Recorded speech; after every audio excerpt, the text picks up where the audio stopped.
Welcome back. Well, a massive fire broke out at the Navrathan Jewel store on MG Road. The blaze that erupted at around 9:30 a.m.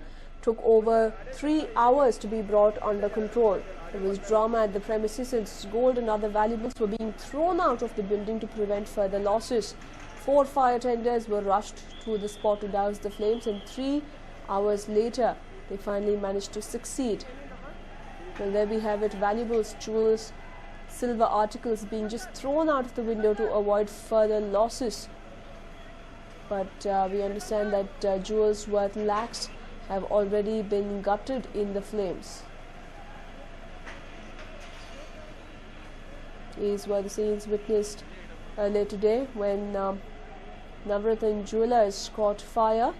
The reason behind the fire is still not known at the moment, but we understand that jewelry worth several lakhs have already been gutted, but the workers of this particular store were trying all they can to save as many valuables as they can by just throwing them out of the window, and workers right below were packing all these valuables into boxes and keeping it separately. Absolute chaos that was witnessed on the busy MG Road this morning.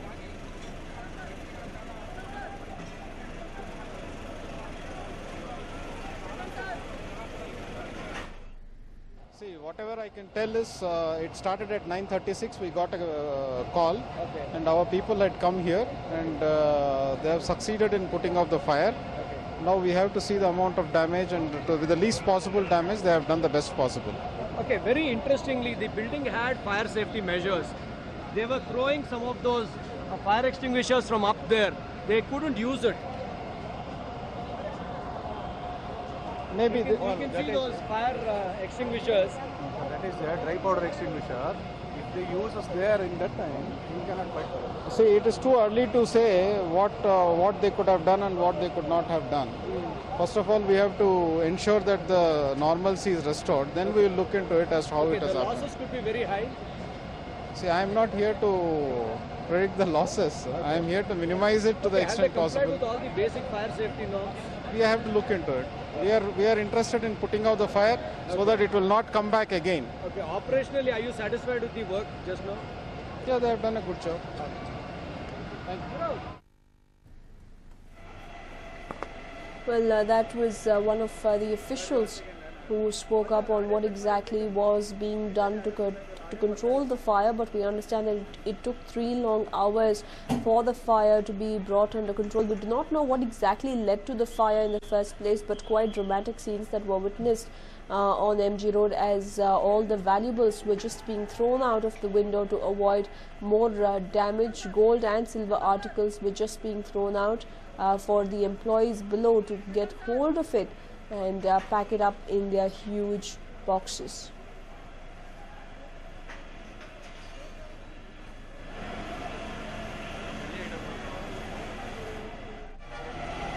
Well, the Navrathan Jewellers is one of the biggest jewelry showrooms and one of the biggest shops, in fact, along MG Road.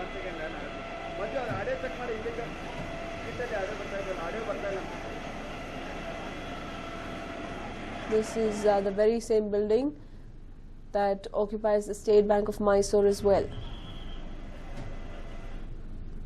Yeah, this fire is limited to the first floor showroom, Navrathan showroom, jeweler showroom. And fortunately, I don't know whether I should say fortunately or unfortunately, all these windows, they are covered with bulletproof glasses. So we had tough time to breaking those glasses. Then we have gained entry in the 3 places, as you can see the holes here, and also to the main staircase. So fire is under control, and fortunately none of our firemen are injured now. The valuables is a lot of crores of worth properties there inside, all jewels and silver articles and all. And we have taken utmost care to see that none of the civilians are entering inside, so that these valuables should not be carried out. Totally under control, totally under control. Only some pockets here and there, that is your jute carry bags which is dumped inside, that is smoldering. And what we can see is had you come over here and half an hour or an hour earlier, you would have seen the thickness of the smoke. So now the dense smoke is not there. Fire is totally under control. We may take another 15 to 20 minutes of operation. Okay, what could be the cause of the fire? Because nobody was inside the nobody store. was inside. The shop was locked, as I came to know. Yeah. Shop was locked. Yeah. In 99% it is electrical failure, I suppose. Then once this heat comes down, subsides, then we have to search where the fire started. As far as my knowledge goes, the property which was there in the showcase, they are all unhurt, undamaged.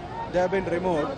What is extensive damage is for your furnitures and upholstery and interiors. And well, moving on now, the mystery surrounding Sunanda Pushkar's death continues to puzzle everyone. Dr. Sudhir Gupta, who is the HOD of Forensic Department in AIIMS, spoke out today. He said that Sunanda Pushkar's post-mortem report was based on principles and norms of medical ethics. The doctor further went on to say that this is a serious legal issue and that he will answer in front of competent authorities. A defiant Dr. Sudhir Gupta said that he stands by his autopsy report of Sunanda Pushkar. He also said that he is not afraid of any action that could be taken against him. He has said that if there is any doubt over the autopsy report prepared by him, then a second post-mortem can be done. मुझसे कोई consult तो किया नहीं गया इस पे, so let me request the AIIMS administration कि whether they allow me to keep my version or not. If they are saying something, there must be some basis. So let them explain. If you want my version, let me take the permission of the competent authority of AIIMS. Because this is a very serious legal issue. Let me take approval of the competent authority of AIIMS. If they want, I can give clarification to press. Well, in fact, there we have it. Yesterday, Dr. Sudhir Gupta had created quite a flutter after he went on to state that he was pressurized from various quarters to term Sunanda Pushkar's death as natural. However, it is said that he stuck by the truth and termed it due to poisoning of drugs, which can be suicidal or homicidal.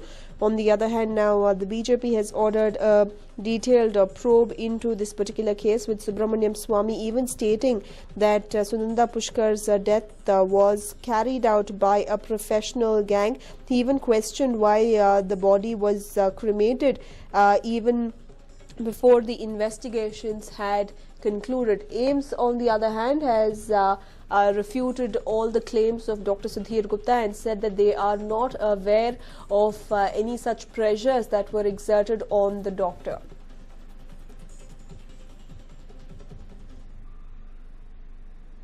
And moving on now, an Indian Mujahideen terrorist suspected to be involved in the German bakery blast of Pune in 2010 has been nabbed. He was arrested by a special team of the Kolkata Police STF. Zahid Hussain, a Bangladeshi national, was arrested from outside Kolkata railway station. Sources say that 4 armed policemen arrested Zahid from a platform. The man initially denied being Zahid but is said to have revealed his identity later. Zahid, who was nabbed in Kolkata today, is said to be close to the Bhatkal brothers Riyaz and Iqbal. Zahid belongs to the Darbhanga module of the Indian Mujahideen. Many IM modules have been disbanded, but this module, headquartered in Bihar, works with recruits from eastern states. Hussain, a resident of Mirpur in Bangladesh, is suspected to be one of the main conduits of Indian Mujahideen in India. Zahid Hussain was in touch with all the important Indian Mujahideen leaders and used to supply them fake currency notes and explosives. He is also suspected to be involved in the German bakery blast in Pune. The explosion in German bakery had left at least 9 persons dead and scores others injured on the 14th of Feb 2010.